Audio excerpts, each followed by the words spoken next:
के बात समर, क्यों रो हो भाई? हैं? तेरी मम्मी ने भी रोआ होगा, जी दुखी करेगा। हैं? फिर या उड़ा करना रोगी, कुछ को नहीं हो। ठीक से सरपंच ने कह रखी है, कुछ एक दिन है। हर सुन, तो अपना ध्यान रखिए, हमारी टेंशन छोड़ दे, ठीक है? मम्मी मेरी चिंता ना करो, मन तो नू है, तारा जी को कर लागेगा मेरे बिना।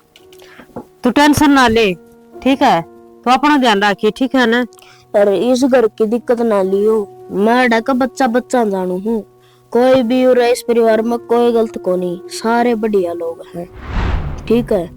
और उरे की टेंशन ना लियो, क्योंकि ये मेरा परिवार है। मन्ना तो बस तारी चिंता है ना, हमारी चिंता ना कर।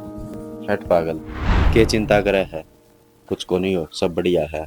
और लाग जाएगा हमारा जो आप सोचा मामा गजा रहा है, हैं? और के कि मामा गजा को नहीं करता 8-10 दिन, छोटी हम जाया कर रे।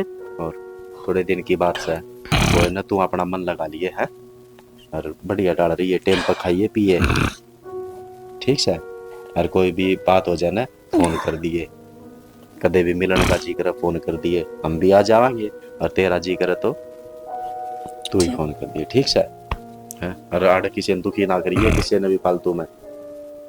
चल ठीक, तेरा परिवार है ना, तो तू अपना ही परिवार समझ के न रहिए, ठीक है? अरे रो ना, चा खाना खुना ठीक है समर। और अच्छी तरह रही है, ठीक है।